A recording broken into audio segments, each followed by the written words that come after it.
ভারতীয় medical visa কিভাবে আবেদন করবেন সেই বিষয়টি আজকে আপনাদেরকে দেখাবো। তো চলে যাই আমরা মূল ভিডিওতে। তো ভিডিওর শুরুতেই আমাদের কি কি পেপারসগুলো লাগবে সেগুলো আগে বলে নিই। তো আবেদন করার ক্ষেত্রে আপনার পেপারস প্রয়োজন হবে না, কিন্তু যখন আপনি আবেদন কমপ্লিট করবেন, এরপর যখন আপনি ভিসা মিশন অফিসে গিয়ে যে আবেদনটা জমা দিবেন, তখন কিন্তু আপনাকে এই সমস্ত পেপারসগুলো সহ আপনাকে আবেদনপত্রটি জমা দিতে হবে। তাই আমরা আগে পেপারসগুলো কি কি লাগবে এটা আগে বুঝে নিই। তো সবার প্রথমে আমাদের লাগবে হচ্ছে একটি এনআইডি কার্ডের ফটোকপি, বা হচ্ছে যদি এনআইডি কার্ড না থাকে সেক্ষেত্রে জন্ম নিবন্ধন। এরপরে লাগবে হচ্ছে আপনার বাসার একটি বিদ্যুৎ বিলের ফটোকপি। এরপরে লাগবে আপনার ব্যাংক স্টেটমেন্ট, অর্থাৎ আপনার কিন্তু ব্যাংকে হচ্ছে 6 মাসের বা 3 মাসের আপনি একটি স্টেটমেন্ট নেবেন, এবং সেখানে কিন্তু অবশ্যই আপনার 25,000 টাকা ন্যূনতম যেন জমা থাকে। এবং আপনি ব্যাংক থেকে একটি সলভেন্সি সার্টিফিকেট নেবেন। আপনি আপনার সেই ব্যাংকে যখন স্টেটমেন্ট তুলতে যাবেন, তখন আপনি তাদেরকে বলবেন আমাকে একটি সলভেন্সি সার্টিফিকেট দেন, তারা আপনাকে সেটা দিয়ে দিবে। এরপরে লাগবে আপনার একটি নাগরিক সনদ। আপনি আপনার এলাকার ওয়ার্ড কমিশনার বা হচ্ছে চেয়ারম্যান, কাউন্সিলর থেকে আপনার নাগরিক সনদ বা চারিত্রিক সনদটি নিয়ে নেবেন। এরপরে লাগবে আপনার পাসপোর্টের ফটোকপি, অর্থাৎ আপনার পাসপোর্টে যে পেজে আপনার ছবি আছে সেই পেজের একটি ফটোকপি। এরপরে লাগবে আপনার যদি আপনি কখনো ভিসা পেয়ে থাকেন এবং আপনি গিয়ে থাকেন, বা আপনি যে লাস্টে যে ভিসা পেয়েছেন সেই ভিসার একটি ফটোকপি, এবং লাগবে আপনার একটি ব্ল্যাঙ্ক পেজের ফটোকপি, অর্থাৎ ওই ভিসার পরে দেখবেন যে খালি পেজগুলো আছে সেখান থেকে একটি ফটোকপি নিতে হবে। এরপরে লাগবে আপনার পেশাগত তথ্য, অর্থাৎ আপনি যদি কোনো চাকরি করে থাকেন সেক্ষেত্রে আপনাকে ওই প্রতিষ্ঠান কর্তৃক একটি এনওসি নিতে হবে, বা আপনি যদি ব্যবসা করে থাকেন সেক্ষেত্রে আপনার ট্রেড লাইসেন্স লাগবে। আর যদি আপনি স্টুডেন্ট হয়ে থাকেন সেক্ষেত্রে আপনার স্টুডেন্ট আইডি কার্ডের একটি ফটোকপি লাগবে। এরপরে লাগবে আপনার, যদি আপনি স্টুডেন্ট হয়ে থাকেন সেক্ষেত্রে আপনার বাবা মার আইডি কার্ডের ফটোকপি সেখানে দিতে হবে। এরপরে আপনাকে দিতে হবে মেডিকেলের একটি তথ্য, অর্থাৎ মেডিকেলের আপনি বাংলাদেশে বর্তমানে যদি যে জায়গায় আপনি চিকিৎসা করছেন বা যে ডক্টরের আন্ডারে আপনি ট্রিটমেন্ট নিচ্ছেন, তার থেকে একটি আপনাকে সার্টিফিকেট নিতে হবে। তো সার্টিফিকেটটা বলতে সে আপনাকে সুপারিশ করেছে ইন্ডিয়াতে আপনি ডক্টর দেখেন এরকম জাতীয় একটি, বা আপনি যদি ওইটা নাও নিতে পারেন সেক্ষেত্রে আপনি বাংলাদেশে যে ট্রিটমেন্ট করাচ্ছেন সেখানকার যে আপনার রিপোর্টগুলো আছে, আপনি যে কি বলে প্রেসক্রিপশনগুলো, এরপরে আপনার রিপোর্ট কার্ডগুলো, সেগুলোর আপনি ফটোকপি সেখানে নেবেন। এবং আপনাকে আরেকটি লাগবে যেটা সর্বমেইন, সেটা হচ্ছে আপনি ইন্ডিয়াতে যে ডক্টর দেখাবেন সেটার যে আপনি অ্যাপয়েন্টমেন্ট নিয়েছেন সেটার একটি সার্টিফিকেট লাগবে। সেই সার্টিফিকেটটি বলতে ওই অ্যাপয়েন্টমেন্ট লেটারটি লাগবে আসলে।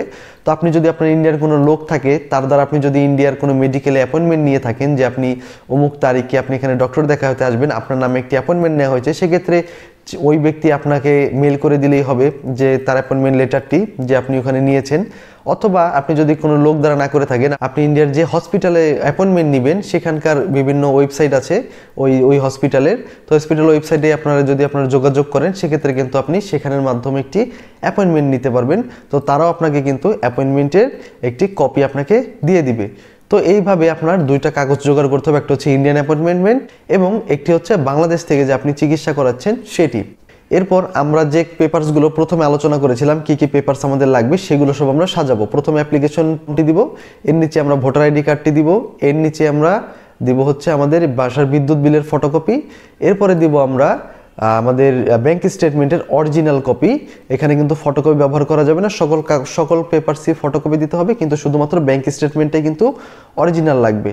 তো আমরা আইডি কার্ড, এরপরে হচ্ছে ইউটিলিটি বিল অর্থাৎ বিদ্যুৎ বিল, এরপরে আমাদের ব্যাংক স্টেটমেন্ট, এরপরে দিতে হবে আমাদের পাসপোর্টের কপি, পাসপোর্টের যে 3টা পেজ বললাম, আর আপনার যদি ভিসা না থেকে থাকে তাহলে আপনি 2টা পাচ্ছেন, ওই 2টা পেজের ফটোকপি, এরপরে আপনার চেয়ারম্যান সার্টিফিকেটের ফটোকপি, এরপরে আপনার বাবা মায়ের আইডি কার্ডের ফটোকপি, এরপরে দিয়ে দিবেন আপনি আপনার মেডিকেলের যে তথ্যের যে ফটোকপিগুলো আপনার কাছে আছে, এবং আপনি অ্যাপয়েন্টমেন্ট যে নিয়েছেন সেটার একটি কপি। তো এগুলো নিয়ে আপনি চলে যাবেন হচ্ছে ইন্ডিয়ান ভিসা অফিসে।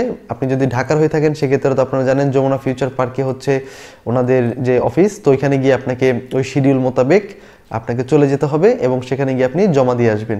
আর অবশ্যই ছবিতে কিন্তু হোয়াইট ব্যাকগ্রাউন্ডের ছবি ইউজ করতে হবে, অর্থাৎ আপনি আপলোডের সময় যে ছবি ইউজ করবেন এবং আপনি ফর্মেও যে ছবি লাগাবেন সেই ছবিটির প্রিন্ট কপি লাগাবেন।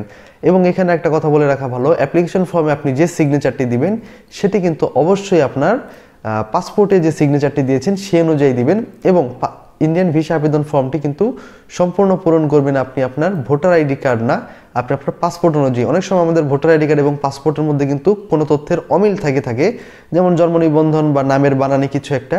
তো সেক্ষেত্রে আপনি কিন্তু আবেদন করার সময় কিন্তু আপনি অবশ্যই আপনার পাসপোর্টের মতো করে একদম আবেদন করবেন, আপনি কিন্তু আইডি কার্ডের মতো করে করবেন না।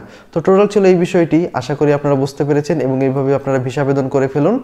তো দেখা হবে নতুন কোনো ভিডিওতে। আমার চ্যানেলে কিন্তু বিভিন্ন প্রয়োজনীয় ভিডিও দেওয়া আছে, আইডি কার্ড সংক্রান্ত, পাসপোর্ট সংক্রান্ত, ভিসা সংক্রান্ত, টিন সার্টিফিকেট, নানান প্রয়োজনীয় বিষয় ভিডিও দেওয়া আছে এবং সামনে আরও নতুন নতুন ভিডিও আসবে। আশা করি হয়তো বা কখন আপনাদের কাজে লাগতে পারে। তো চ্যানেলটিকে চাইলে সাবস্ক্রাইব করে রাখতে পারেন। ভিডিওটি দেখার জন্য ধন্যবাদ।